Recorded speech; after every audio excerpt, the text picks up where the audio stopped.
J'ai de la fumée dans la bouche qui m'empêche de respirer.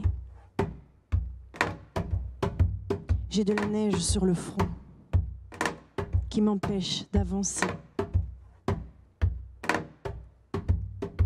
J'ai un poids dans l'âme qui m'empêche de dire ce qui crie et ce qui danse, qui m'empêche de vivre. Je marche cachée, je dois effacer mes pas derrière moi. Je marche isolée, mes bras m'embrassent et me soutiennent. Je marche seule le long du chemin, sans plus avoir peur. Je marche illuminée, en volant plus loin. Tengo humo en la boca, no me deja respirar. Tengo nieve en la frente, no me deja caminar. Tengo un peso en el alma, no me deja más decir.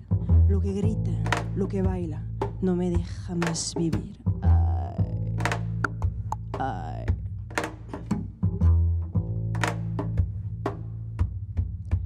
Yo ando escondida, yo tengo que borrar mis pasos detrás. Yo ando aislada, mis brazos me aguantan, me abrazan. Yo ando solitaria a lo largo del camino, sin miedo jamás. Yo ando alumbrada, volando, volando más allá.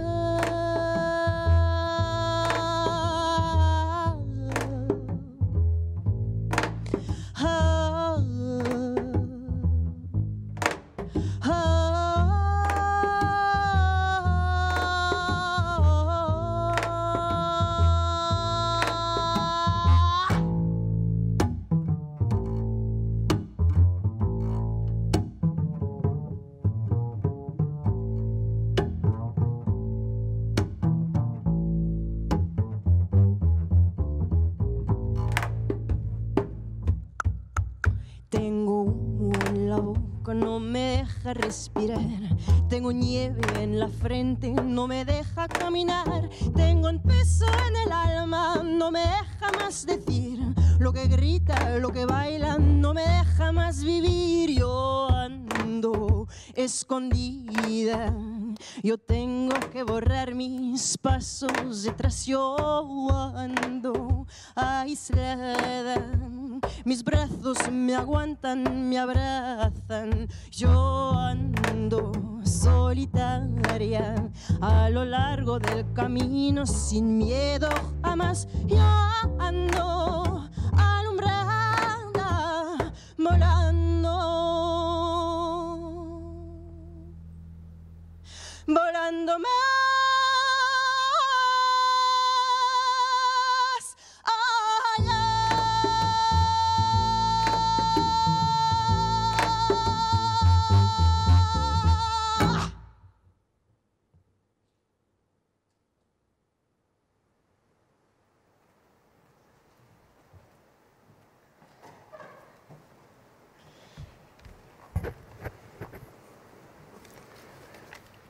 Merci, merci beaucoup. Bonjour, bon matin, bonsoir à vous tous, partout en territoire francophone. Je m'appelle Stéphanie Palancade, mon pronom est elle, et je suis agente de coordination événementielle pour Égide. C'est avec un immense plaisir que je vous souhaite la bienvenue à la Conférence internationale d'Égide 2021, en direct de Genève, vivre l'égalité et la diversité dans la francophonie, culture, sécurité et santé. Je remercie tout particulièrement la ville de Genève, le Centre Maurice Chalumeau en sciences des sexualités et l'UNIGE pour le partenariat dans l'organisation de cet événement. 3 journées de conférences et de tables rondes dont la programmation a été construite entièrement par un comité consultatif composé de personnes concernées, expertes des thématiques, issus du monde académique et ou de la société civile. À la tête de ce comité, 2 coprésidentes, Mirja Trilch, professeure à l'Université de Montréal, et Lorena Parini, professeure à l'UNIGE et au sein du Centre Maurice Chalumeau. Lorena, bonjour, je te passe la parole.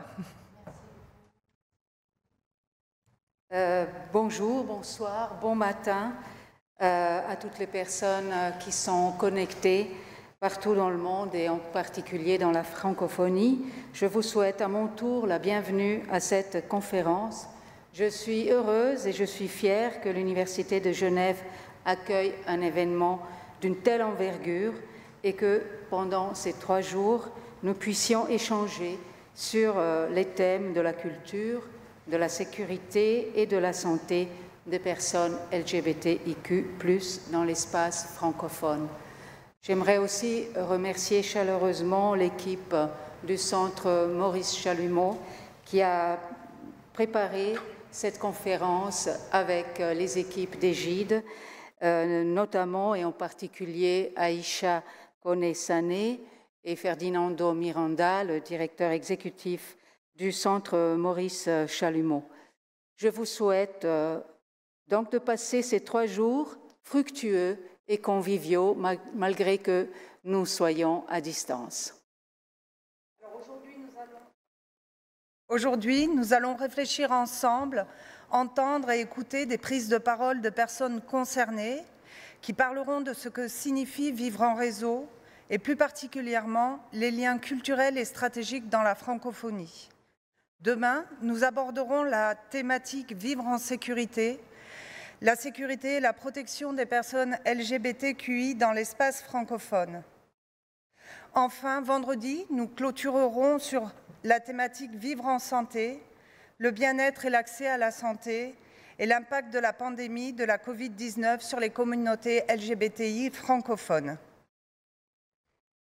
J'ai donc le plaisir maintenant de passer la parole au professeur Yves Flukiger, recteur de l'Université de Genève. Mesdames et messieurs, chers collègues, bonjour à toutes et à tous. Je vous souhaite la plus cordiale des bienvenues virtuelles depuis l'auditoire principal de l'Université de Genève pour la conférence internationale « Vivre l'égalité et les diversités dans la francophonie, culture, santé, sécurité ».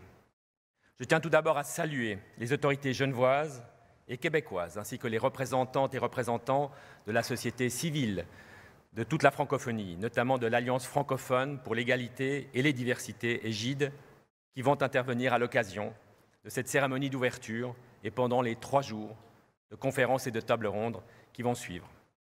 Je suis fier et très heureux que l'Université de Genève puisse accueillir cette conférence internationale qui constitue un événement important pour marquer l'inauguration du Centre Maurice Chalumeau en sciences des sexualités.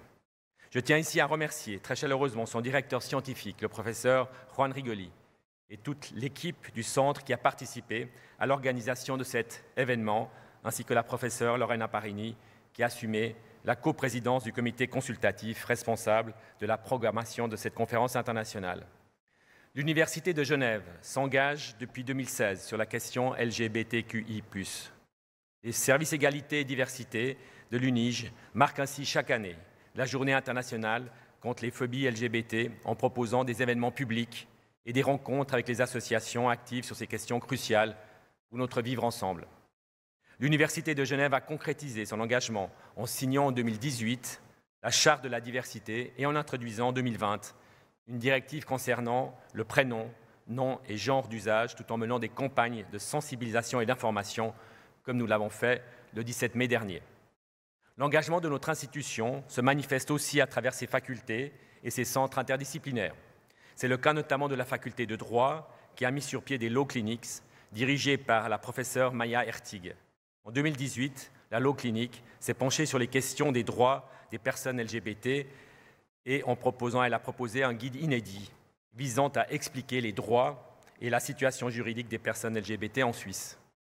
Une des co-responsables de la Law Clinic, la Dr Neza Zimmerman, modérera d'ailleurs demain matin une table ronde consacrée à la protection des personnes LGBTQI dans la francophonie.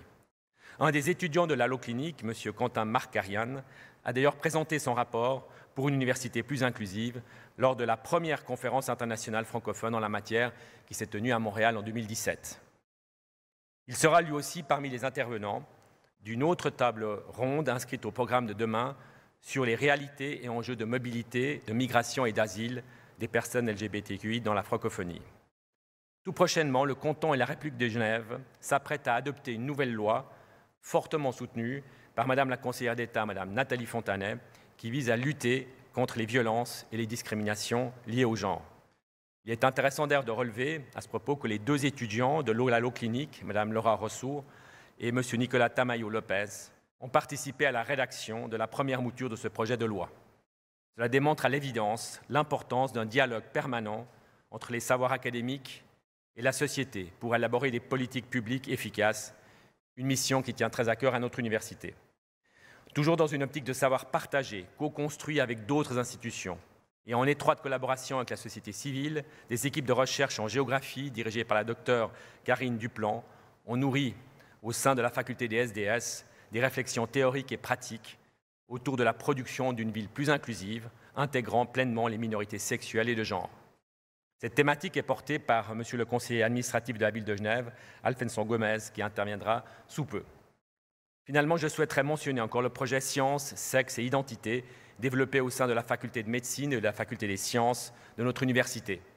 Placé sous la direction de la docteure Céline Brockman, il a pour objectif de construire des approches égalitaires dans le domaine des sciences biomédicales, où le continuum biologique des sexes constitue un outil pour développer des nouvelles techniques d'enseignement scolaire et universitaire en la matière.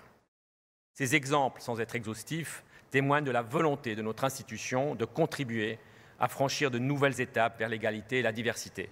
De ce point de vue, il faut être conscient que la production de savoir et de données en matière de discrimination, notamment en langue française, est un élément important pour développer des politiques publiques efficaces pour atteindre plus d'égalité, plus de diversité, plus d'équité et plus d'inclusion partout dans le monde, notamment dans la francophonie. Je vous souhaite 3 jours de débat et d'échanges constructifs qui soient à l'image de notre université et de Genève. Une ville de paix, une ville des droits humains et de savoir, où de multiples organisations internationales ont leur siège. Une ville aussi où nous expérimentons depuis des années l'importance de mettre en réseau et en dialogue les institutions publiques et universitaires avec la société civile, notamment en matière de droits humains. Le chemin à parcourir reste certes long, mais je suis ravi et fier que l'Université de Genève s'engage et participe à façonner le monde de demain. Merci infiniment et je vous souhaite une très bonne journée de dialogue et de conférences et de table ronde. Merci beaucoup, Monsieur le Recteur.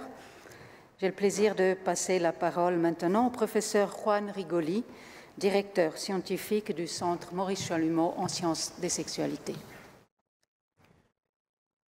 J'ai le très grand plaisir à mon tour de vous souhaiter à toutes et à tous une chaleureuse bienvenue, au nom cette fois plus particulièrement du Centre Maurice Chalumeau en sciences des sexualités.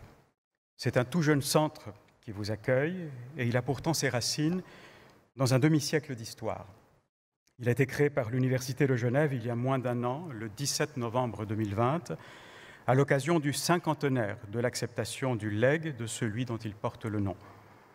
Sa mission est de soutenir l'enseignement et la recherche dans le domaine des sexualités, considérées sans cloisonnement aucun, dans leur pluralité et leur diversité. Son ambition étant de contribuer aux échanges et collaborations entre disciplines au sein de l'Université de Genève et de promouvoir aussi le dialogue avec la Cité. C'est dans le cadre de cette dernière mission que s'inscrit notre participation à l'organisation de la conférence internationale qui nous réunit aujourd'hui, à la faveur d'un partenariat avec EGID, Alliance internationale francophone pour l'égalité et les diversités, et plus proche de nous, avec la ville de Genève. Il est plus que probable que la figure de Maurice Chalumeau vous soit inconnue. Et je dois vous avouer qu'elle est pratiquement inconnue pour nous aussi. Nous lui devons pourtant une part significative de notre rencontre d'aujourd'hui. Nous savons bien peu de choses sur lui.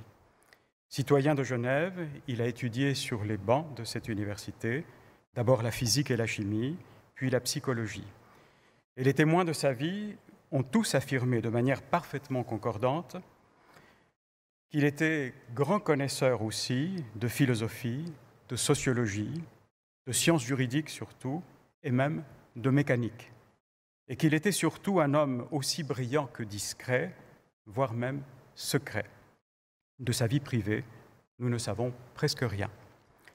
Les nombreux savoirs qu'il a accumulés, Maurice Chalumeau ne semble pas avoir pu ou voulu les transformer en une œuvre savante.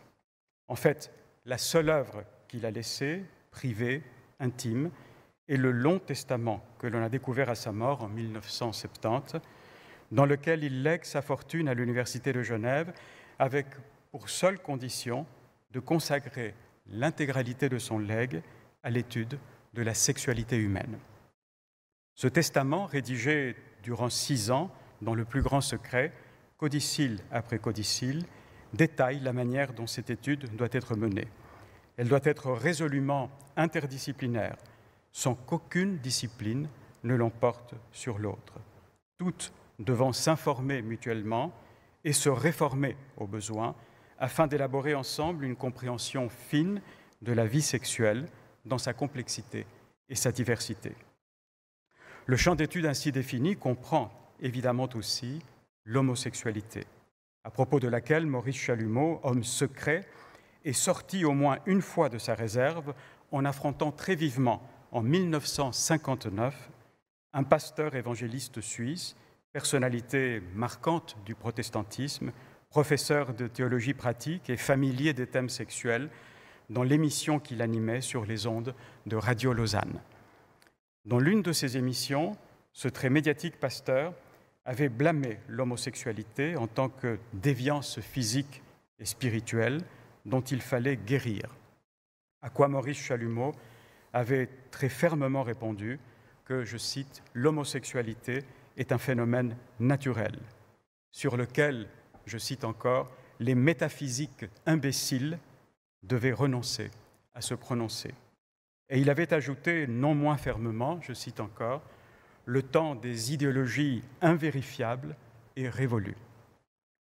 Maurice Chalumeau voulait en effet que l'on vérifie chaque discours, chaque savoir sur les sexualités, qu'on les soumette à ce qu'il appelait, dans des mots très simples mais très forts, un travail critique. Chaque norme, chaque discours d'autorité, y compris et peut-être surtout ceux qui se dissimulent sous le voile de la science, devait être interrogé et dénoncé pour sa part d'ombre, pour son asservissement aux dogmes et préjugés qui brident notre liberté. Nous savons, nous, évidemment, que le temps des idéologies invérifiables n'est pas révolu, contrairement à ce que Maurice Chalumeau annonçait avec enthousiasme. Mais nous savons aussi que le travail critique auquel il appelait n'a rien perdu de sa nécessité. Dans le dernier codicile de son testament, Maurice Chalumeau invitait plus précisément l'université à étudier, je cite, « les minorités érotiques », terme qu'il empruntait à un jeune psychiatre contestataire des années 60, dont le livre faisait l'inventaire des formes de vie et d'expression sexuelle que la société rejette sans les comprendre. L'idée de ce psychiatre étant que, je cite, « sexuellement, chaque être humain est unique en son genre ». Le dernier codicile de Maurice Chalumeau invitait donc à une compréhension inclusive du champ des sexualités et des identités sexuelles. Cette orientation finale n'annulant pas, bien au contraire, le cadre résolument universel et volontairement libre de tout particularisme défini par Maurice Chalumeau, qui exhorte, dès les premières pages de son testament, à une conception, je cite, plus libérale des relations sexuelles. De toutes les relations sexuelles, s'entend, dont la liberté ne pouvait être limitée à ses yeux que par le souci et le respect d'autrui. C'est cette exigence qui conduit Maurice Chalumeau à assumer, dans son testament, une ambition réformatrice, non seulement des normes morales qui répriment la nature, mais aussi des savoirs normatifs, parce que tous deux ont en commun de porter atteinte, je cite, au bonheur personnel, aux bonheurs individuels, insiste Maurice Chalumeau, le bonheur étant pour lui la valeur la plus haute. Inspiré par cette pensée, notre centre déploie son activité dans le champ tout entier des sexualités, dans lequel il définit pour les années à venir 3 axes de réflexion et de recherche. Arts et savoirs sur les sexualités, santé sexuelle, droit sexuel. Axes qui entrent directement en résonance, vous l'aurez compris, avec les 3 thèmes de la conférence qui s'ouvre aujourd'hui. Culture, santé, sécurité. C'est dire les convergences fortes sur lesquelles s'appuie notre partenariat. Genève, ville internationale où siègent de multiples organisations internationales gouvernementales et non gouvernementales, donne son cadre géographique et culturel à cette vision en inspirant un dialogue critique et constructif entre académie, institutions et société civile, dans le dessein de favoriser le développement de politiques publiques plus justes et libres dans le domaine des sexualités. Nous tenons très fortement à ce positionnement à la fois académique et citoyen, qui seul permet le développement de savoirs politiques et sociaux qui soient fondés et efficaces, élaborés aussi depuis les marges et non seulement sur elles. Nous croyons donc fermement en la nécessité d'une rencontre entre universités et société civile, d'une rencontre qui, pour en être vraiment une, doit être respectueuse des modalités d'action et de réflexion propres à chacun des partenaires. Nous croyons enfin, dans la perspective qui est la nôtre en tant que centre universitaire, en la nécessité d'une approche critique, sans cesse renouvelée, des discours, des contextes, des concepts. Une approche critique que nous voulons capable d'éclairer et de soutenir tout raisonnement visant à s'affranchir des normes établies quand elles sont discriminatoires. Une approche critique qui, dans d'autres domaines, une approche critique qui, dans les questions relatives aux minorités sexuelles et de genre, ne doit pas plus déroger que dans d'autres domaines aux principes d'éthique et de rigueur scientifique dont l'université a pour devoir d'être garante. C'est ce qui nous rassemble toutes et tous aujourd'hui, non pas réellement à Genève, comme nous l'avions projeté, mais dispersés de par le monde, ensemble pourtant, réunis par la langue qui nous est commune, et plus encore par le désir que chacun et chacune d'entre nous, à partir de son expérience et de ses compétences, à l'écoute d'autrui et opposé par principe à toute discrimination, puisse contribuer, comme le dirait Maurice Chalumeau, à la plus grande somme possible des bonheurs individuels. Je vous remercie. Merci beaucoup, cher Juan. Je passe maintenant la parole à M. Alfonso Gomez, conseiller administratif de la ville de Genève, en charge du département des finances, de l'environnement et du logement, qui ne peut pas être ici physiquement, mais qui nous a envoyé une vidéo pour vous souhaiter la bienvenue. Merci beaucoup. Bonjour, je m'appelle Alfonso Gomez, mes pronoms sont il, lui. Je suis conseiller administratif en ville de Genève, ce qui signifie que je fais partie des 5 membres de son exécutif. Je suis notamment en charge des questions d'égalité et de diversité. Je suis ravi de vous accueillir aujourd'hui pour cette conférence internationale que la ville de Genève co-organise avec Égypte et l'Université de Genève. Je suis désolé de ne pouvoir le faire en direct, étant retenu pour une séance extraordinaire du Conseil administratif. Refuge historique de nombreuses diasporas, capitale internationale des droits humains, Genève est à la fois une ville internationale, francophone et cosmopolite. Elle est le siège du Conseil des droits de l'homme des Nations Unies et de plusieurs mécanismes de plaidoyer. Elle accueille également de nombreuses organisations de défense des droits humains et notamment des personnes LGBTIQ.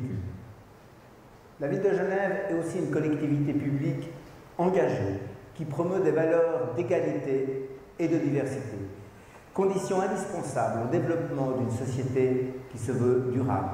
Dans ce cadre, elle travaille depuis de nombreuses années afin de lutter contre les discriminations LGBTIQ-phobes, en étroite collaboration avec un tissu associatif local qui est très actif, et cela depuis les années 1970. Vous pourrez d'ailleurs découvrir dans le cadre de cette conférence une brochure en ligne qui retrace l'histoire passionnante de ce mouvement.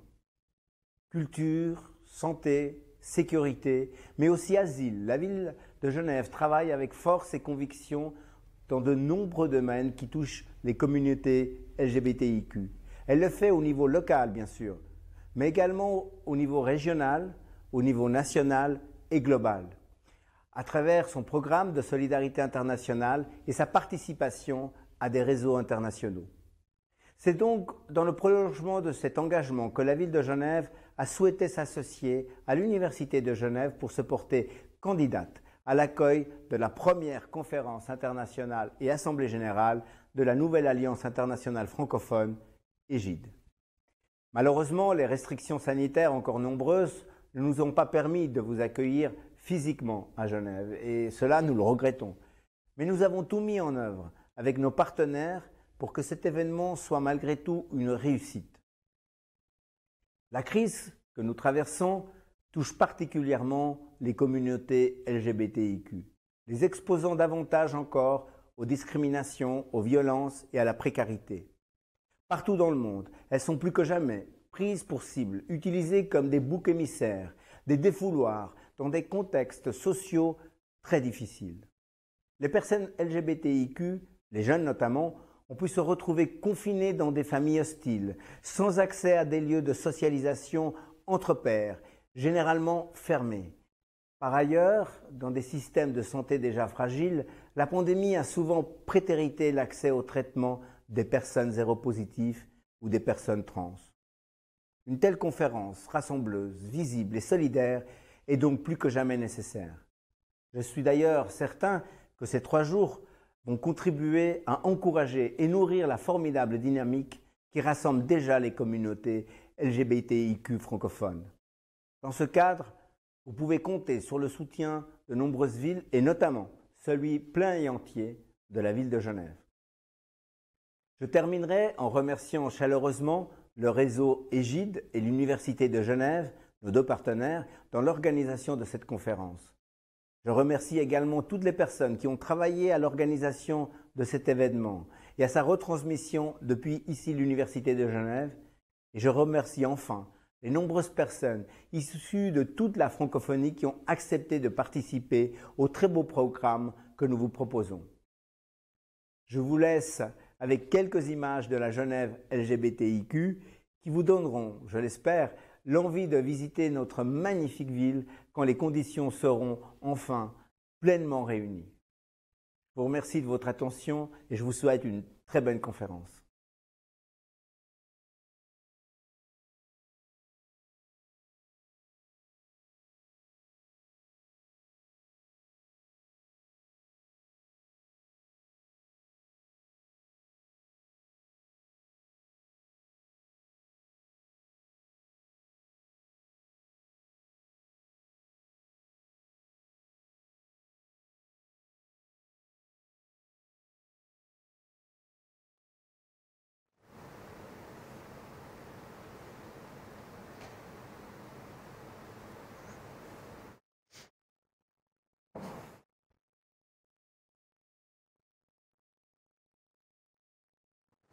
Merci beaucoup, Monsieur Alfonso Gomez.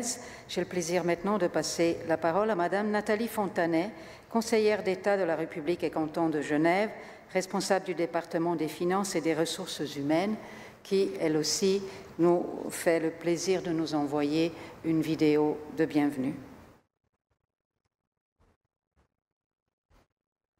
Mesdames et messieurs, au nom du Conseil d'État de la République et canton de Genève, je vous souhaite la bienvenue et je suis très heureuse de participer à l'ouverture de cette 2e conférence internationale francophone en ligne d'EGID sur les enjeux des personnes LGBTI. Genève, vous le savez, a une longue tradition humanitaire de plus de 150 ans.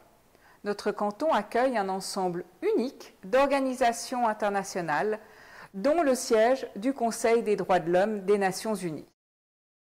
Son texte fondateur, la Déclaration universelle des droits de l'homme, stipule dans son premier article que tous les êtres humains naissent libres et égaux en dignité et en droit.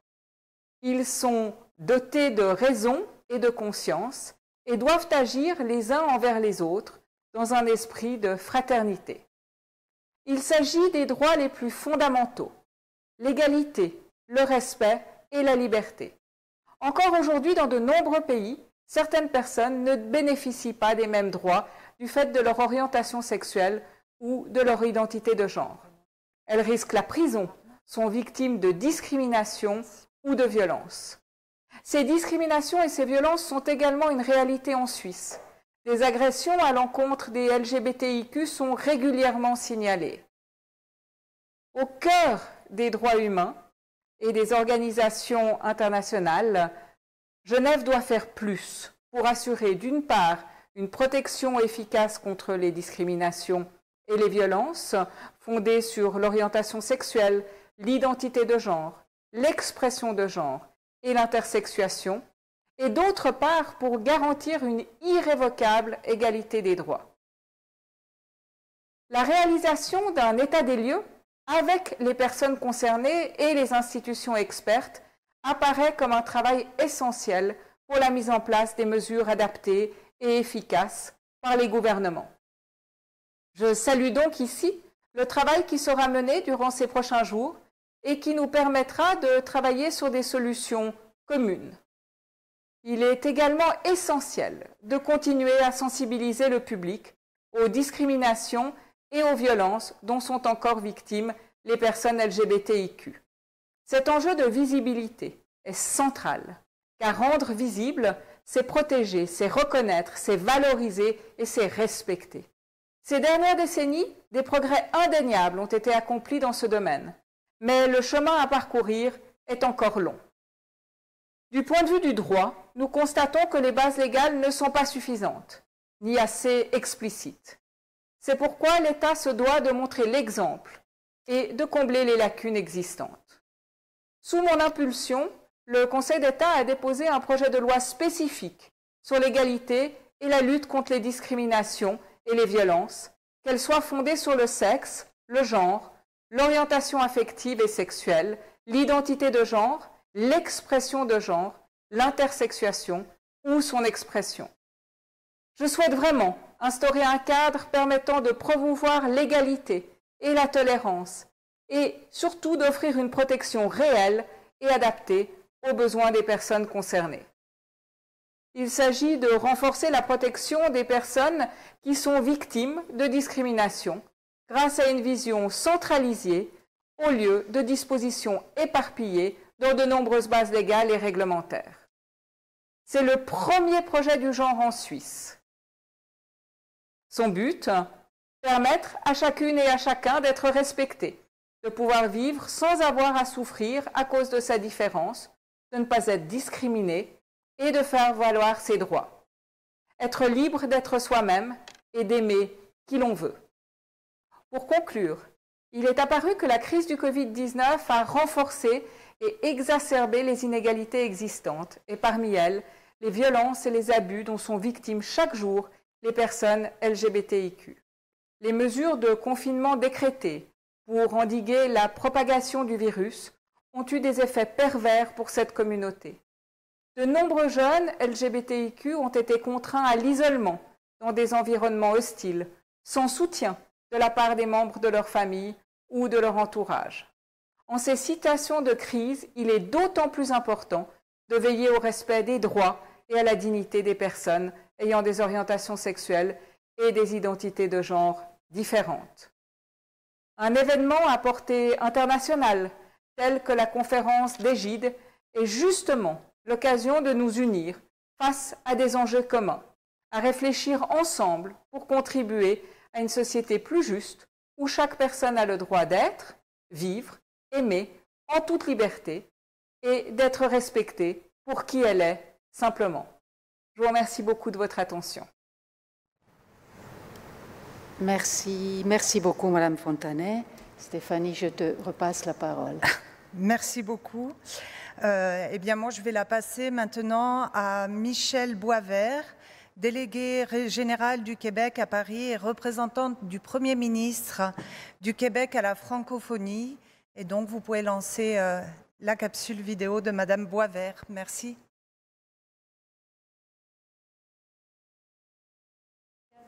Bonjour. Je tiens avant toute chose à remercier Égide, l'Alliance internationale francophone pour l'égalité et les diversités, de m'offrir cette occasion de m'adresser à vous lors de sa conférence internationale qui s'ouvre aujourd'hui. Quelle fierté de faire partie de cet événement engagé et militant. Quelle fierté surtout de voir le chemin parcouru et de voir Égide accueillir son Assemblée générale fondatrice alors que j'ai été l'hôte du lancement du réseau à Paris il y a tout juste 2 ans. Nous nous retrouvons aujourd'hui dans un tout autre contexte. La lutte contre les discriminations, et notamment celles faites sur la base de l'orientation sexuelle et de l'identité et l'expression de genre, exige une vigilance constante. Au cours de la dernière année, j'ai souvent pensé à cette phrase de Simone Veil qui disait « N'oubliez jamais qu'il suffira d'une crise politique, économique ou religieuse pour que les droits des femmes soient remis en question. » Cette phrase marquante s'applique tout autant aux communautés LGBTQ+, durement touchées par cette pandémie et même prises à partie dans certains pays.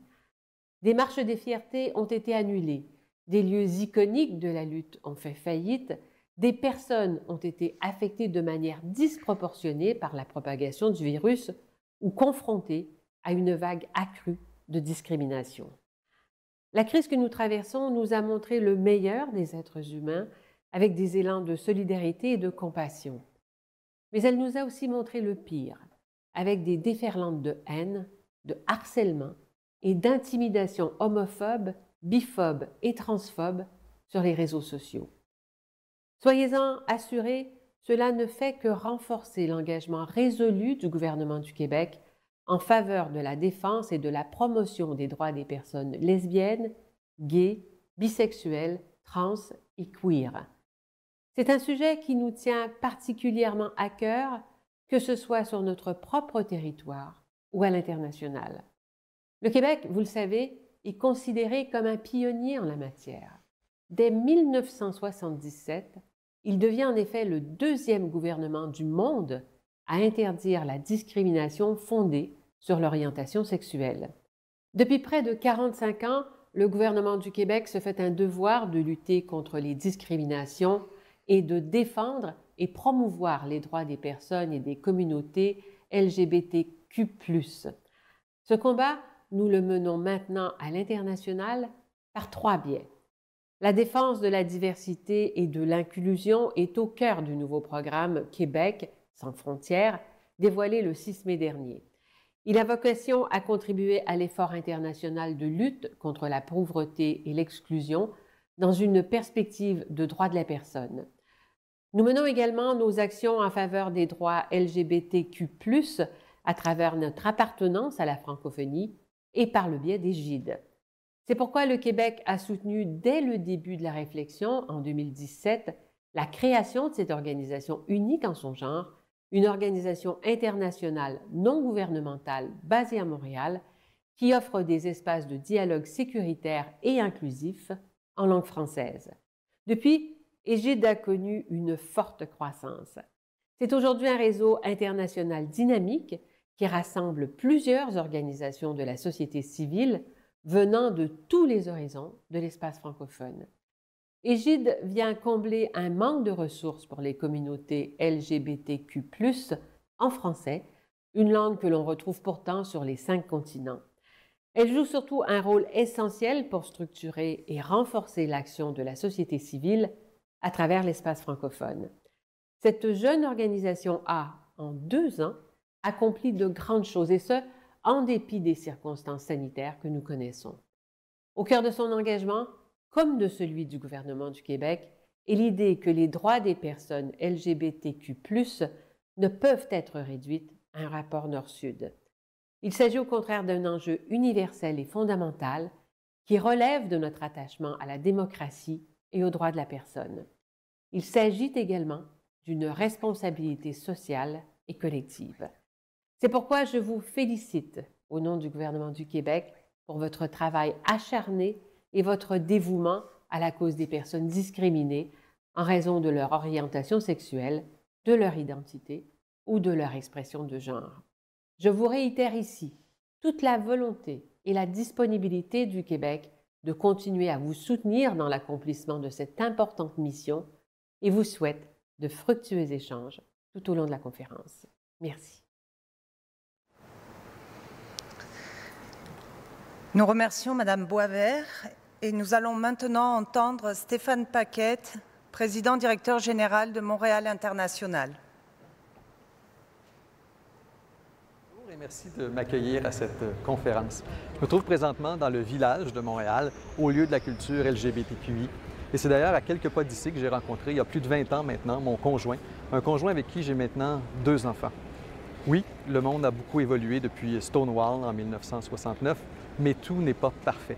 Et c'est d'ailleurs parce que tout n'est pas parfait que le ministère des Relations internationales et de la francophonie du Québec a confié à Montréal International le mandat de créer Égide. En 2018, pendant plusieurs mois, nous avons consulté des centaines de personnes pour mettre sur pied cette organisation qui répondait à un besoin fondamental dans la francophonie.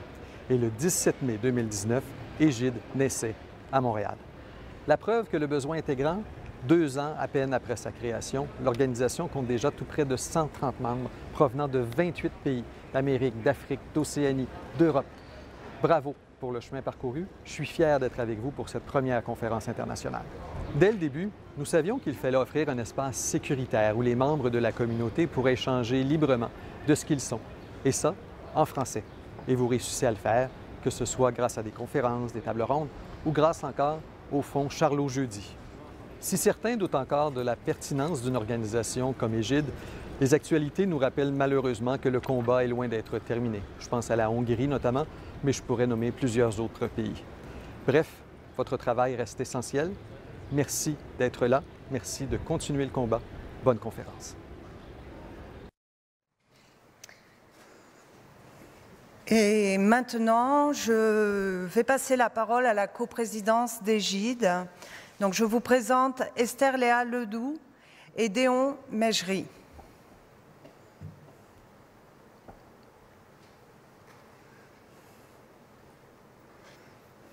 Chers membres, chers partenaires, chers invités distingués, bienvenue à la toute première conférence d'Égide. Nous sommes honorés de vous recevoir parmi nous en ligne, malgré les circonstances actuelles, pour partager avec vous ces moments de solidarité internationale pour nos communautés LGBTQI+, dans toute la francophonie. Nous sommes fiers de faire partie de cette initiative internationale qui a pour but de rassembler les associations LGBTQI francophones afin de mettre en valeur leurs activités, leurs stratégies et leurs missions. Avec le soutien du gouvernement du Québec et de Montréal International, nous avons réussi à faire un pas en avant pour construire une organisation solide et transparente qui œuvre pour et par les communautés LGBTQI francophones. Et maintenant, et avec l'appui de l'Université de Genève, aussi représentée par le Centre Maurice Chalumeau et la Ville de Genève, nous avons réussi à mettre en place notre première conférence qui sera suivie par l'Assemblée générale des membres.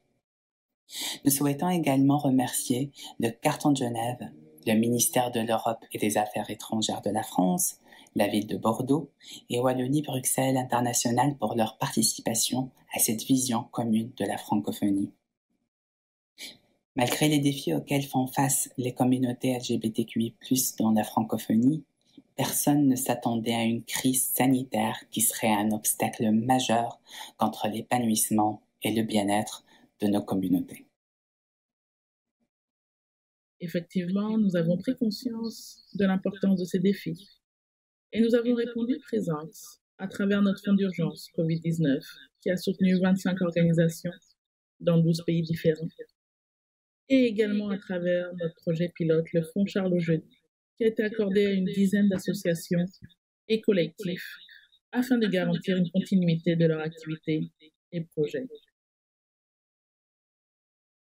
Les 2 dernières années au sein du conseil d'administration d'Égide ont été remplies de travail, de planification stratégique pour présenter à nos membres une organisation internationale digne de leur participation et qui répond à leurs besoins réels sur le terrain.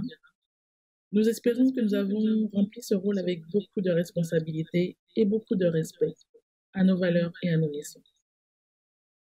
Le Fonds Charlot-Jeudi est aussi une occasion marquante des 2 dernières années au sein du conseil d'administration d'Égide, un rappel parfois douloureux des différentes réalités LGBTQI+, dans les contextes qui criminalisent toujours l'orientation sexuelle et l'identité de genre.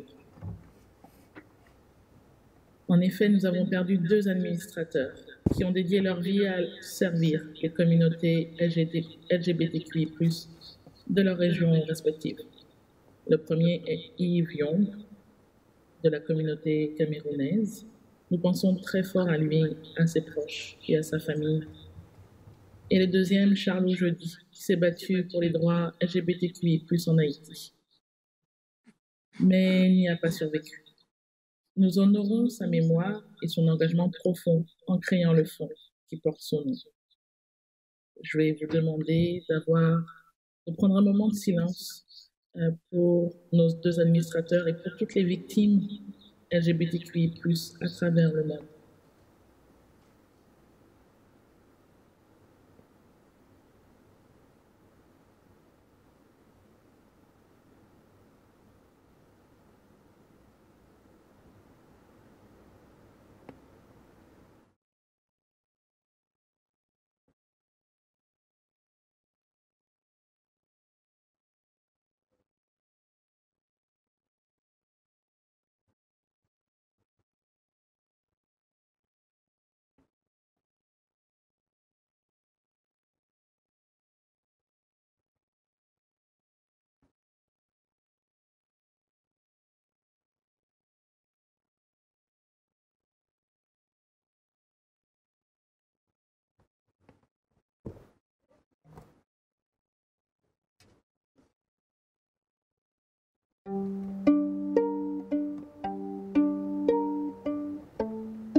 Mais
Enfin, nous sommes heureux aujourd'hui d'être présents avec vous, de partager l'expertise communautaire et universitaire des différentes intervenantes.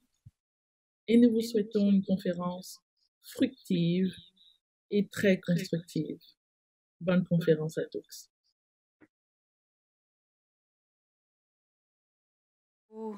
Merci aux musiciens et musiciennes pour ce moment très émouvant. Voilà, je ne sais pas si tu as encore quelque chose à dire. En tout cas, merci à toutes les personnes qui sont intervenues pour lancer cette conférence et nous assurer de leur soutien. Non, j'ai pas mieux. Merci à Lorena d'avoir partagé ce moment. Merci à Nina, merci à Arnaud, merci pour l'émotion. Bonne conférence à tout le monde et vraiment, je suis ravie de partager ce moment avec vous. Merci beaucoup. Bien, alors je vais lancer la première conférence, la conférence d'ouverture sur le thème « Les réalités LGBTQI francophones et les enjeux décoloniaux ». Pour cette conférence, nous avons invité deux personnes qui ont un engagement artistique et politique très fort. Joëlle Sambi, qui malheureusement n'est pas encore connectée, je crois qu'il y a des problèmes de connexion et donc on espère qu'elle pourra nous rejoindre. Je vous la présente tout de même. Joëlle Sambi est une militante lesbienne afroféministe. Elle est autrice, poétesse et réalisatrice. Elle travaille actuellement sur son premier documentaire « Pinkshaza Diaspora », un poème politique qui dessine le paysage des homosexuels de la diaspora congolaise. Son écriture est étroitement liée à son militantisme. Si elle dissocie son origine et son écriture, le Congo, son histoire et la Belgique contemporaine sont néanmoins présents en arrière-plan de ses récits comme de ses projets. Porteuse de plusieurs identités qui s'entrecroisent, Joëlle Sambi écrit et pose des questions sur l'identité, les normes, l'appartenance. Elle mélange plusieurs langues et ses écrits en portent les traces. Pour dialoguer avec elle, nous accueillons Barak Rima, que je vois connecté. Bienvenue. Barak Rima est né à Tripoli, au Liban, et réside à Bruxelles, où il a étudié la bande dessinée et l'illustration à l'Académie royale des beaux-arts, ainsi que le cinéma, la radio et la télévision à l'Institut des arts de diffusion de Louvain-la-Neuve. Auteur de bande dessinée et cinéaste, Rima travaille également pour des spectacles de musique, de théâtre, de cirque et de danse. Membre du comité de rédaction de la revue libanaise Samandal depuis 1996, il collabore avec la presse internationale. J'aimerais citer parmi ses bandes dessinées Beyrouth en 1996, Le Conteur du Caire 1998, Beyrouth Bye Bye en 2015, Beyrouth Rewind en 2017 et Dans le taxi en 2020. Dans la presse, chère Rima, dans la presse, vous rédigez des rubriques hebdomadaires dans plusieurs journaux. Je vous laisserai peut-être parler directement de cette activité très importante et de vos interventions dans la presse. Donc voilà, je suis un peu obligée de prendre la place pour l'instant de Joëlle Sambi. Je sais que vous aviez préparé tous les deux une trame de votre échange. Donc on a pris un petit peu de retard, c'est un peu le propre de ces conférences, mais disons que vous avez à peu près 45 minutes pour dialoguer, en espérant que Joëlle puisse se connecter. Je reprends peut-être la trame que vous nous aviez envoyée et qui commençait par une définition sur les différents aspects de votre identité. Je vous laisse peut-être la parole là-dessus et aussi si vous voulez compléter ma présentation. Merci. Merci. Ah, voilà. Donc, oui, alors effectivement, la question de l'identité, c'est, nous le savons tous, nous avons des facettes très variée de nos identités. Nous avons, sur le plan culturel, sur le plan linguistique, sur le plan du genre, sur le plan de l'orientation affective et sexuelle, mais aussi sur tous les éléments qui font notre activité dans la société, qui font notre participation au collectif. Nous avons donc effectivement des facettes variées d'identité. Alors, moi, j'essaye de casser les frontières et de traverser les frontières parce que nous avons aussi hérité beaucoup de frontières. Nous avons hérité beaucoup de peur de ce qui est différent, de peur de l'autre. Nous avons hérité des choses de nos parents, mais pas seulement, mais aussi de leurs parents et de leurs arrière-parents et de leurs arrière-arrière-parents. Donc on peut remonter comme ça à très loin dans l'histoire. Et donc ce que j'essaye de faire, que ce soit dans mon travail ou dans ma manière de concevoir les choses, de militer aussi, quoique je ne me considère pas comme une militante, mais je pense que ce que j'essaie de faire, c'est effectivement de casser ces barrières, d'aller au-delà des barrières que nous nous imposons et que d'autres nous imposent. Là, je suis un peu trop vague peut-être dans ma présentation, mais je pense que c'est fondamentalement ça qui, en tout cas pour moi, est le moteur de mon travail de création artistique. C'est casser les barrières. C'est casser les barrières dans les genres de narration aussi. Je fais de la bande dessinée, je n'arrête pas de mélanger le documentaire et la fiction, et l'autobiographie, et l'autofiction, et la science-fiction, et ça ne me pose pas de problème.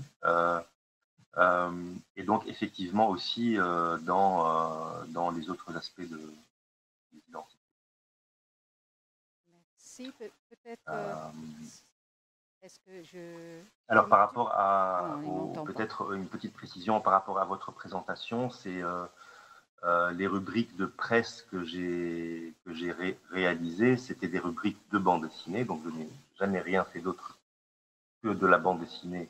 Enfin, c'est pas vrai, j'ai fait aussi des films, de la radio, j'ai travaillé dans le théâtre, comme vous avez dit, mais je n'ai pas écrit des rubriques, mais j'ai dessiné, j'ai écrit et dessiné, j'ai fait de la bande dessinée, et c'est quelque chose que j'ai fait dans le passé, donc une fois en néerlandais, à Bruxelles, dans le journal bruxellois Bruxelles des Zoé, et une fois en arabe, dans le journal libanais Al-Akhbar. Donc c'est aussi pour moi une manière de me définir, de dire que je ne me limite pas et je ne me confine pas dans une seule langue.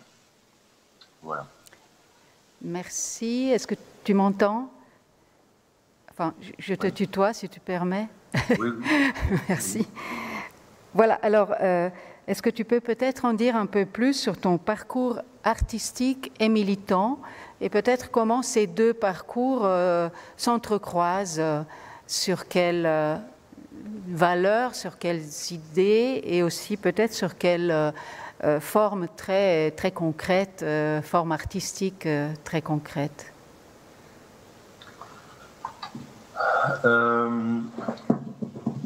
Alors, je n'ai pas l'impression d'avoir une activité militante. Je suis désolé si ça déçoit les gens qui regardent cette conférence, mais ça veut dire quoi être militant?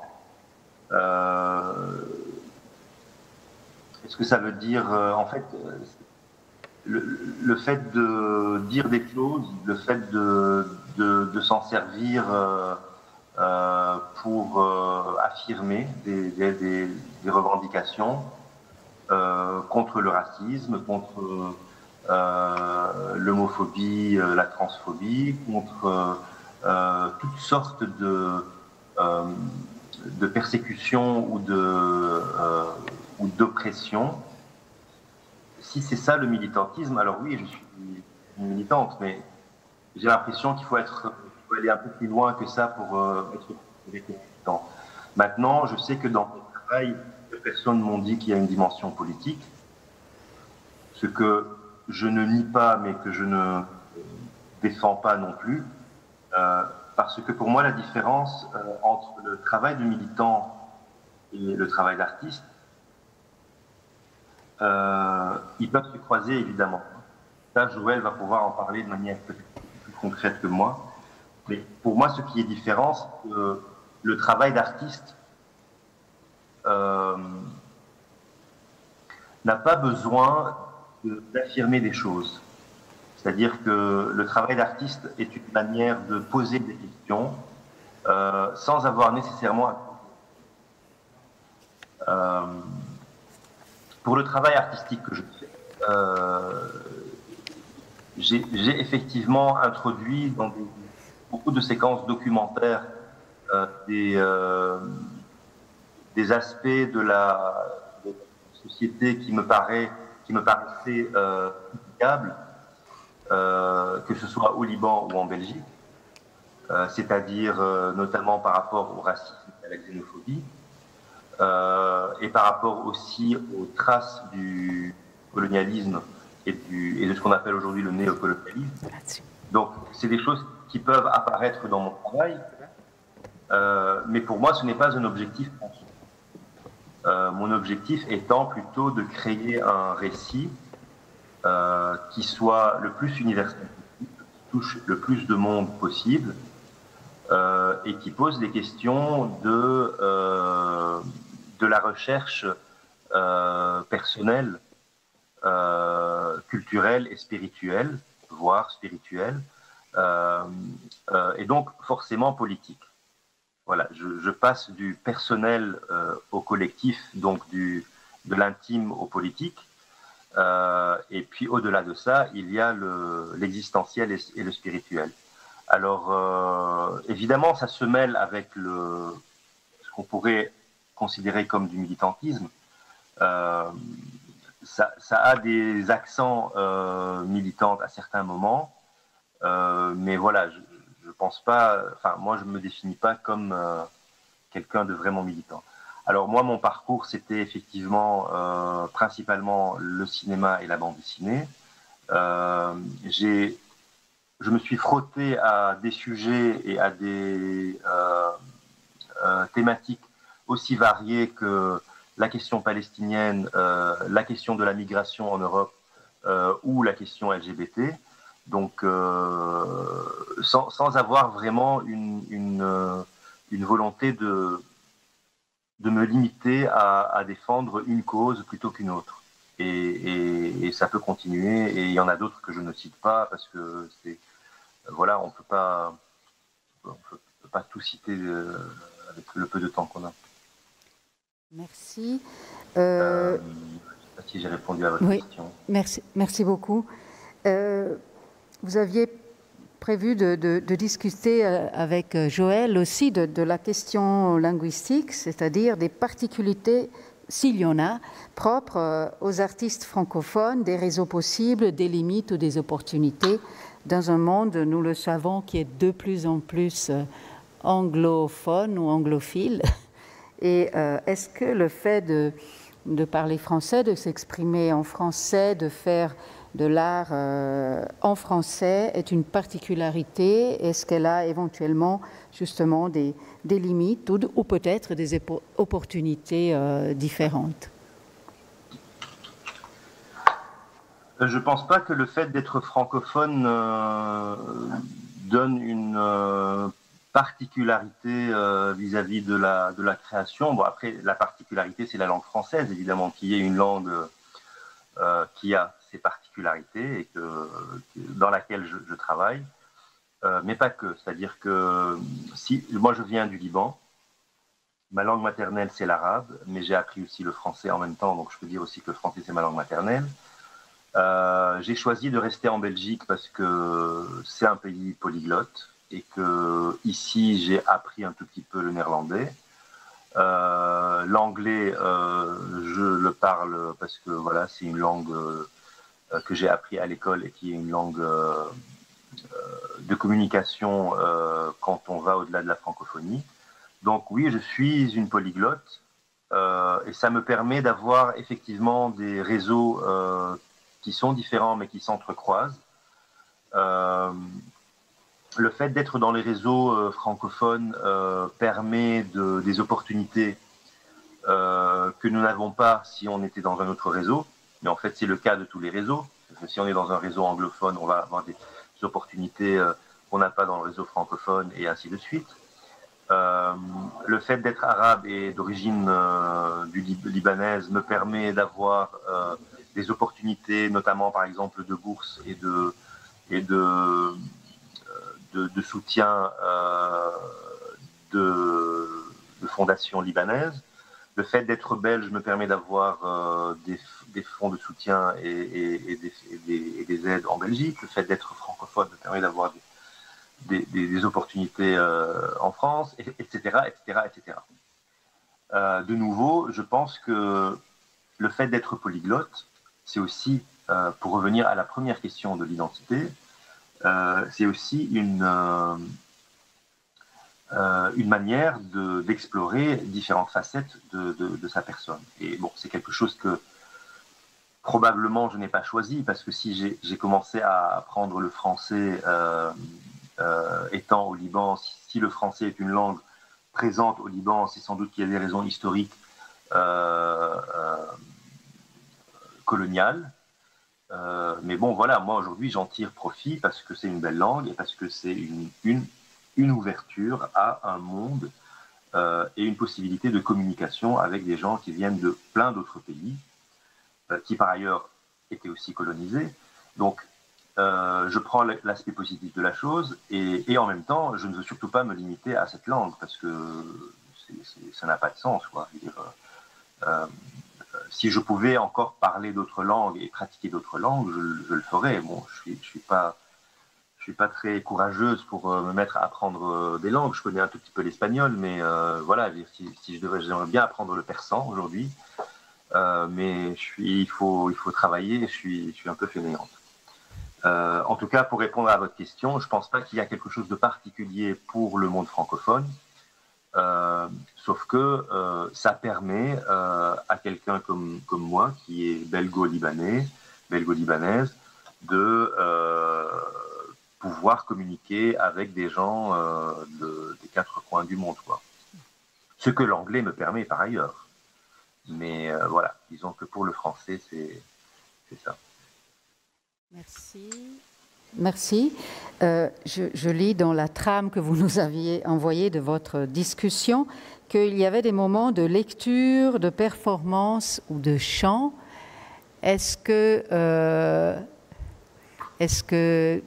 tu voudrais, enfin je ne sais pas ce que vous avez préparé avec Joël, mais est-ce que vous aviez prévu, peut-être si on pouvait faire un petit interlude, je ne sais pas si tu veux faire une lecture ou enfin ce que tu veux, et on espère que Joël puisse se connecter pour continuer cette discussion. Alors ça, c'était l'idée de Joël, mais je veux bien me lancer dans l'exercice. Je vais vous lire l'introduction de mon dernier livre dans le taxi. Je ne sais pas si vous voyez. Oui, oui, oui. Non, comme ça. Il y a un décalage, en fait, voilà, dans le taxi. Donc ça, c'est ma dernière bande dessinée, qui a été publiée chez Alif Bata, une maison d'édition basée à Marseille, dont le projet éditorial est de publier ou de traduire des auteurs arabes, du monde arabe. Après Beyrouth, j'ai décidé de retourner à Tripoli. C'est là que je suis né, sur la banquette arrière d'un taxi collectif.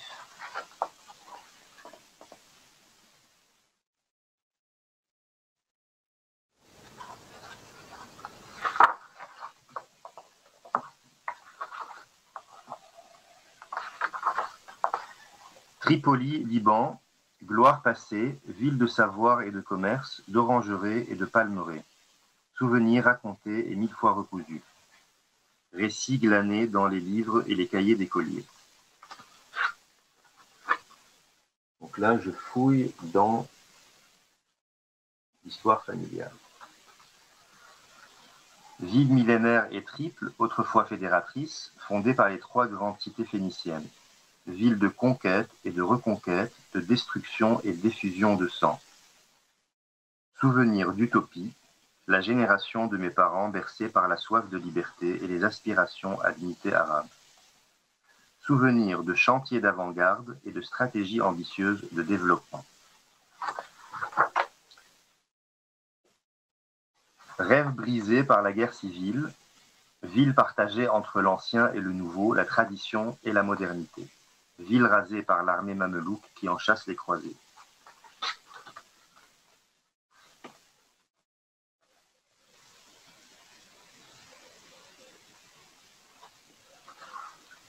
Ville célèbre pour son école et sa bibliothèque regroupant plus de 100 000 volumes, fondée sous la dynastie des Banu Ammar et détruite lors de la conquête croisée. Ville insoumise et rebelle, fer de lance de la révolution du 17 octobre 2019.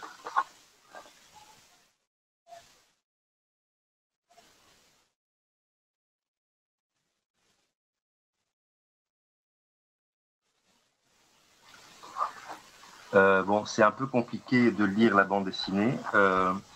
C'est pour vous donner un peu une idée de comment je travaille, c'est-à-dire que j'ai commencé à faire une espèce d'introduction historique sur la ville de Tripoli d'où je viens, et puis petit à petit, j'avance vers les souvenirs plus personnels et les souvenirs d'enfance,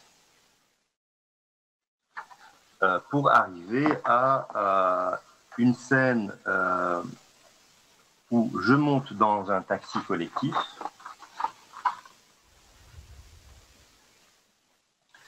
Le taxi collectif étant une forme de transport public, donc où les gens montent, descendent, remontent, enfin, des gens qui ne se connaissent pas, c'est pas un taxi privé, donc les rencontres sont possibles. Et donc, il y a des discussions qui se font dans le taxi. Je ne vais pas tout vous raconter, comme ça vous incite à aller acheter le livre. Et puis jusqu'au moment où je me vois, enfant, entrer dans le taxi avec les talons de ma mère. Donc ça, c'est la couverture. Et mon père qui devient furieux.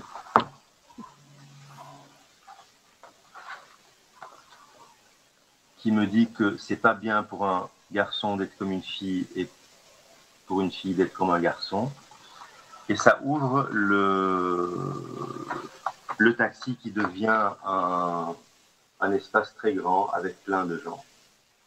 Voilà, je vous raconte pas la suite. C'était un peu ça l'idée avec Joël, c'était de faire une sorte de petite lecture pour les gens qui sont intéressés. Voilà, elle me laisse tout seul, donc toute seule. Oui, merci. Merci. Je ne sais pas si le micro fonctionne. Merci beaucoup. C'était quand même très, très visible et lisible. Merci beaucoup. De rien. Effectivement, moi aussi, elle me laisse seule, Joël, parce que je dois improviser une discussion avec toi, mais merci beaucoup de nous avoir montré une partie le début de cette bande dessinée. J'enchaîne donc sur la question des luttes décoloniales que vous vouliez aborder tous les deux et toutes les deux. Et donc, voilà, quel regard portes-tu sur les luttes décoloniales et en général, ou peut-être des luttes décoloniales plus spécifiques?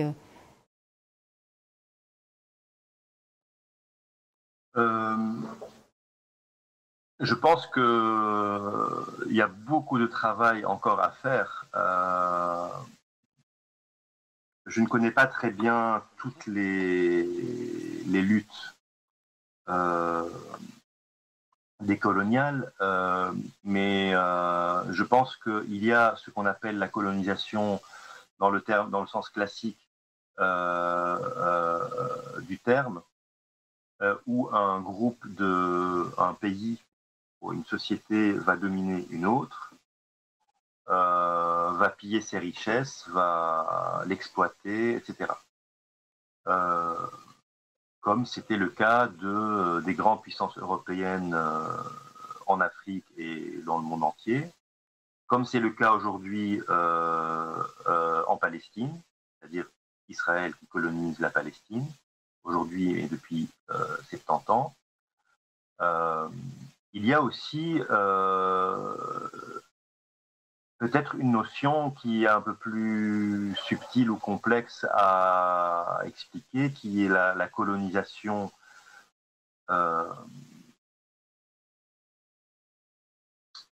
interne, ou la colonisation qu'on a assimilée soi-même, qu'une société a assimilée, ou qu'une personne, qu'un individu a assimilée, et qui continue à reproduire sur de longues années, et même parfois de génération en génération. C'est une colonisation qu'on a intégrée, de valeurs qui étaient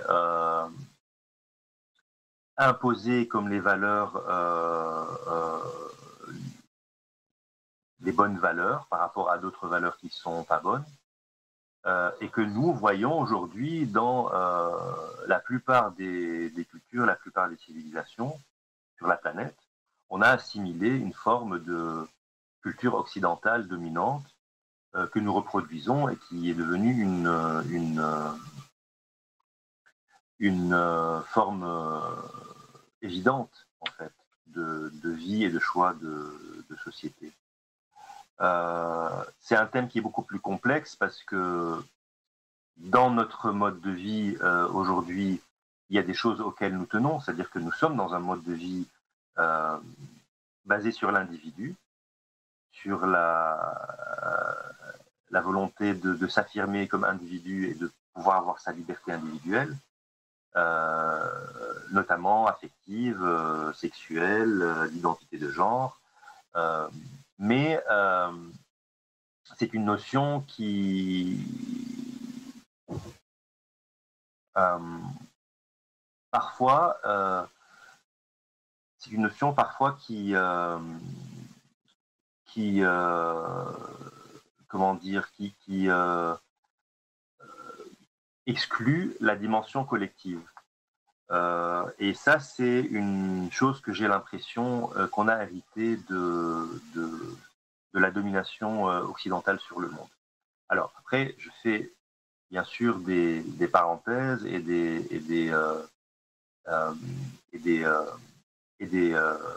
guillemets, parce que dans cette culture occidentale, nous avons des choses qui nous ont permis d'évoluer et de faire circuler le savoir. C'est-à-dire que ce n'est pas parce que c'est occidental que c'est mauvais, c'est ça que je veux dire. Ceci dit, ça devient intéressant de voir comment, aujourd'hui, par rapport à la question LGBTQI+, comment par exemple, cette séparation des genres en deux pôles totalement séparés, le masculin et le féminin, il serait intéressant de voir comment cette notion, elle est venue de la culture occidentale, et notamment des religions monothéistes, en fait. Bon, moi, je ne suis pas une spécialiste de cette question, mais ce serait intéressant de voir comment cette notion de séparation des genres est devenue une norme tout à fait évidente et dominante dans le monde entier, alors qu'au départ, il serait intéressant de voir comment d'autres cultures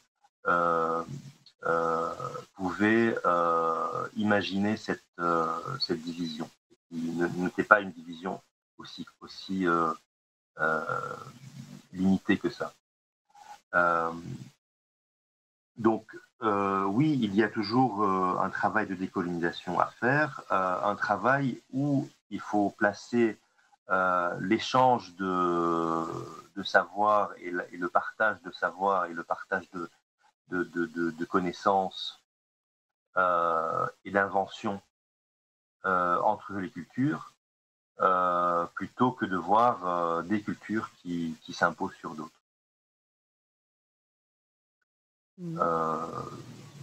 Est-ce voilà. que je pourrais peut-être prolonger ce que tu viens de dire en te demandant si la situation des personnes LGBTIQ+, pour ce que tu peux connaître de la situation au Liban, est-ce qu'elle y gagnerait? Est-ce que tu as déjà un petit peu montré comment il peut y avoir des interactions entre la colonisation et cette culture, entre guillemets, occidentale qui a été imposée et qui semble être maintenant la voie maîtresse où toutes les cultures devraient et tous les systèmes devraient s'insérer dans ces valeurs et dans ce type d'organisation. Est-ce que tu penses que justement faire un travail décolonial en profondeur pourrait changer la situation des personnes LGBTIQ+.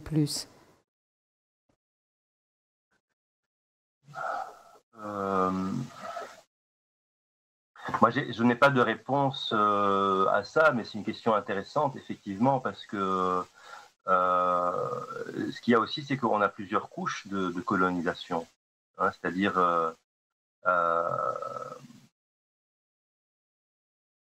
une notion dont on parle très peu, qui peut même parfois fâcher. Je vais essayer de faire délicatement, mais on oublie que la colonisation n'a pas commencé avec la colonisation européenne et occidentale. Et donc, en ce qui concerne un pays comme le Liban ou une région comme le Proche-Orient, avant les Européens, il y avait les Ottomans. Avant les Ottomans, il y avait l'empire arabo-islamique. Et c'était une première forme de colonisation. C'est-à-dire quand on voit comment l'islam et la langue arabe s'est imposée sur une partie de ce monde-là, comment on a assisté à la disparition d'autres langues et d'autres cultures, on est aujourd'hui on est dans le droit de poser la question de la colonisation arabo-islamique. Bon, aujourd'hui, moi, je suis un arabe, je parle la langue arabe, j'aime beaucoup cette langue, j'aime beaucoup cette culture. Elle a une culture, il y a une culture assez riche, justement parce que faite de mélange de plusieurs cultures au départ. Mais je pose la question de cette colonisation-là, qui est une plus ancienne colonisation. Et donc, quelque part, votre question, c'est par rapport à la colonisation, si on arrive à décoloniser, est-ce qu'on serait capable de revenir sur des valeurs plus anciennes, ou je ne sais pas très bien comment voir ça, mais moi je dirais que ce n'est pas forcément une bonne idée de vouloir revenir à quelque chose qui n'existe pas, et de vouloir nier totalement l'apport, y compris l'apport positif de la colonisation. L'apport positif, c'est-à-dire, par exemple, le multilinguisme, et plutôt aller vers l'avant en nous disant on va décoloniser, on est dans la décolonisation, c'est-à-dire on est dans la décolonisation de l'idée, on est dans la remise en question d'une suprématie idéologique, mais on n'est pas dans une volonté de revenir sur quelque chose de plus ancien ou de plus fondamental ou de plus traditionnel. Je ne pense pas que c'est une bonne idée. Maintenant, par rapport à la situation des LGBTQI+, au Liban, elle est relativement très mauvaise. Je dis relativement parce qu'il y a pire. mais elle est quand même mauvaise. Et les dernières années, ça n'a pas l'air de s'arranger. Ce qui se passe au Liban depuis 2019, c'est un effondrement économique spectaculaire qui est causé par une mafia qui est au pouvoir depuis 30 ans, qui est composée d'anciens chefs de guerre et des hommes d'affaires, donc néolibéralisme. Et en fait, à cause de cette classe politique, il y a un effondrement économique sans précédent. Et donc, les populations, les communautés déjà marginalisées ou déjà en précarité sont encore plus précarisées. Et parmi elles, la communauté LGBTQI. Je suis plutôt très pessimiste par rapport à l'avenir pour ce qui se passe au Liban. Ouais. Merci. Je vais alors passer maintenant aux questions qui nous parviennent sur la plateforme. Une personne te demande, est-ce qu'il y a des domaines artistiques que tu n'as pas encore explorés et que tu souhaiterais découvrir?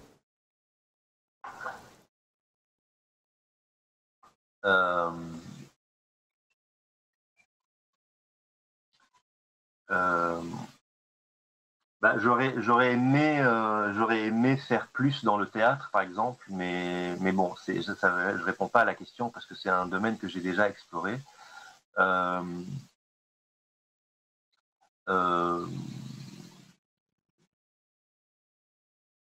C'est un peu tard maintenant de commencer à explorer des nouveaux langages. Non, ça va, en fait, ça va, ça me convient. Ce que je fais pour l'instant, ça me convient. Merci. Et une autre question. Comment ton art est-il reçu au Liban et dans les communautés LGBTQI libanaises? J'ai plutôt un bon petit public au Liban, mais il faut savoir que moi je suis une artiste marginale, donc j'ai pas beaucoup de... Mes livres, ils sont tirés à 1000, 2000 exemplaires, pas plus. Donc ça reste petit. Et donc oui, j'ai un petit lectorat au Liban qui me suit, qui aime bien mon travail, y compris dans la communauté LGBTQI+. Mon travail n'est pas nécessairement lié à cette thématique, donc ça c'est le dernier livre dans le taxi et j'aborde vraiment de manière beaucoup plus directe la question de la bisexualité et la question du genre. Mais mes livres précédents n'abordaient pas nécessairement cette question, donc je ne sais pas s'il y a eu un écho particulier de mon travail dans la communauté LGBTQI+ libanaise. Voilà, c'est pour l'instant les deux questions qu'on a reçues.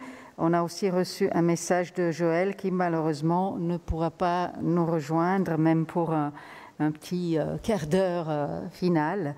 Donc, on la salue depuis Genève et j'espère qu'on aura l'occasion de l'entendre une autre fois.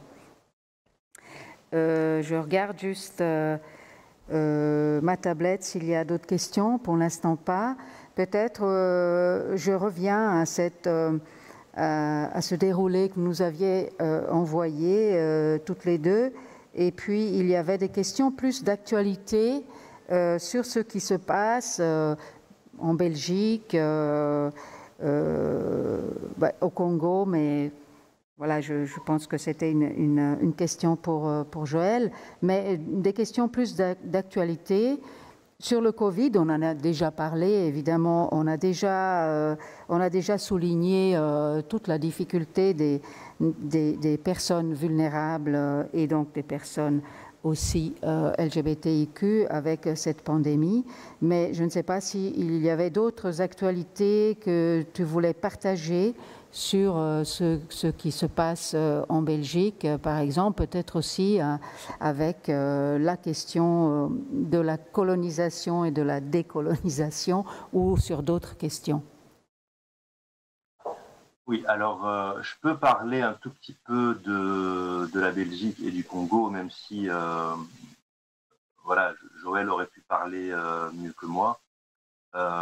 Mais bon, vous savez tous que la Belgique a colonisé le Congo. Le roi Léopold II, j'espère que je ne me trompe pas, oui c'est ça, c'est Léopold II, considérait le Congo comme son jardin privé. Il y a eu des horreurs et des massacres commis par les colons belges. On a obligé les gens à travailler, etc. Enfin, sans être...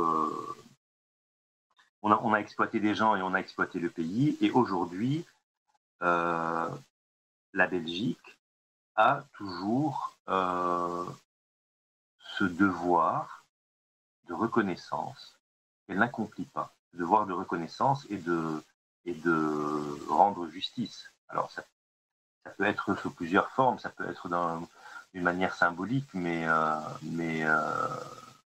Belgique ne fait toujours pas ce qu'elle doit faire après tant d'années, et la question reste taboue parce que liée à la question de la famille royale.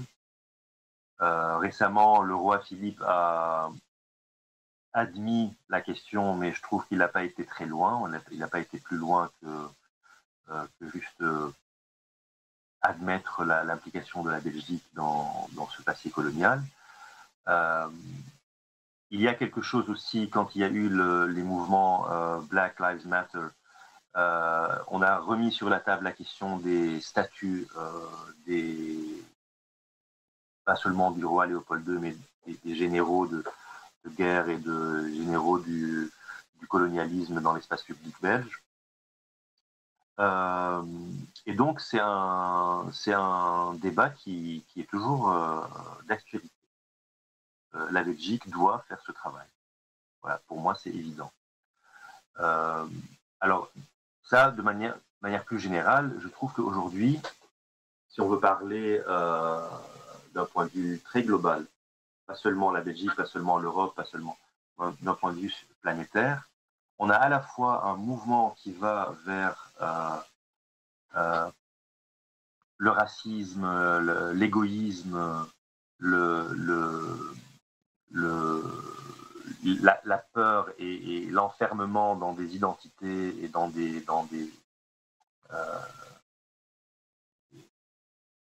boîtes comme ça, identités.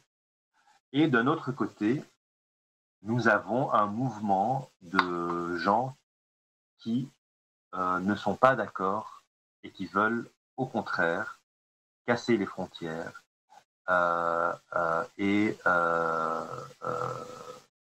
faire rencontrer les gens dans leurs différences et accepter leurs différences et partager les richesses et ouvrir les frontières.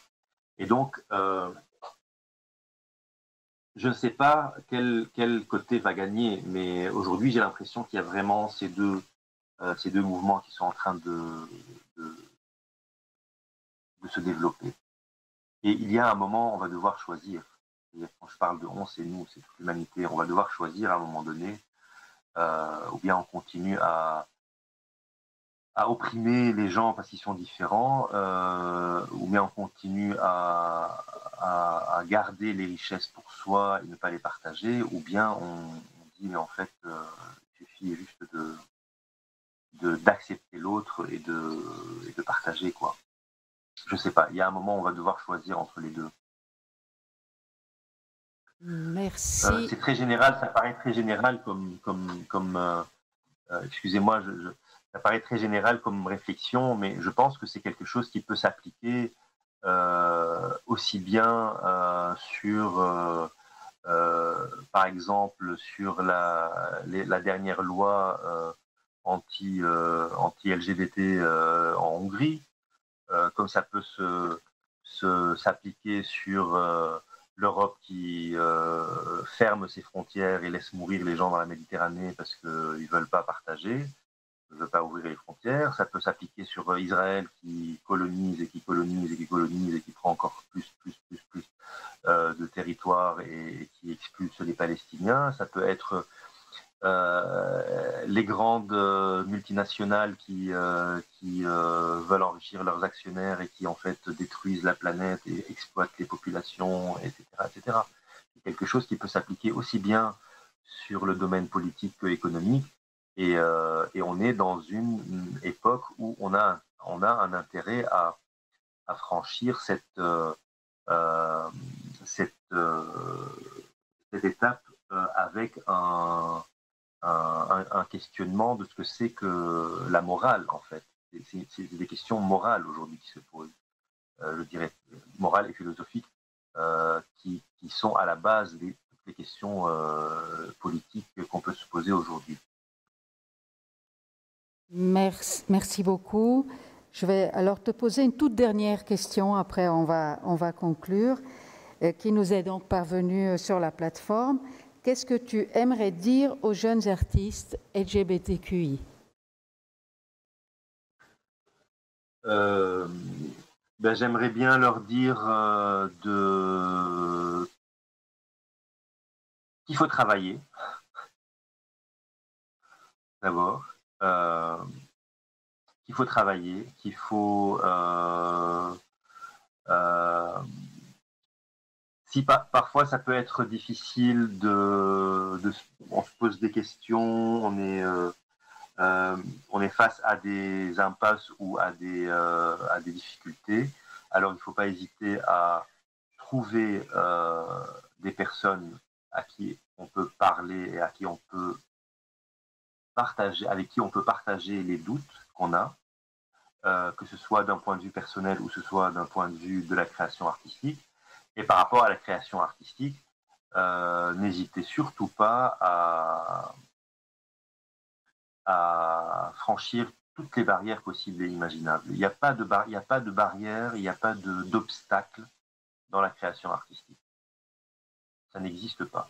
Et donc, exprimez votre genre, exprimez votre identité, ne perdez pas de temps.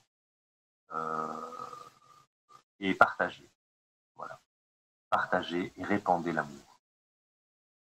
Merci, mille merci pour cette conversation à deux. J'espère que j'ai réussi en improvisant quand même à avoir une discussion intéressante avec vous, et j'espère que les personnes connectées ont pu profiter de vos réponses et de votre engagement artistique et politique. Je vous souhaite le meilleur pour la suite.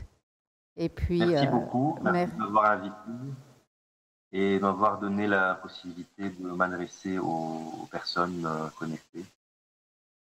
Merci. Merci. Au revoir. Au revoir. Je vais donc clore ici cette première conférence d'ouverture. Nous allons faire une pause. On va reprendre à 14h, excusez-moi, à 16h, heure de Genève, avec une autre conférence qui aura pour thème décoloniser les corps, libérer les voix, centrer les marges. Merci beaucoup et à tout à l'heure.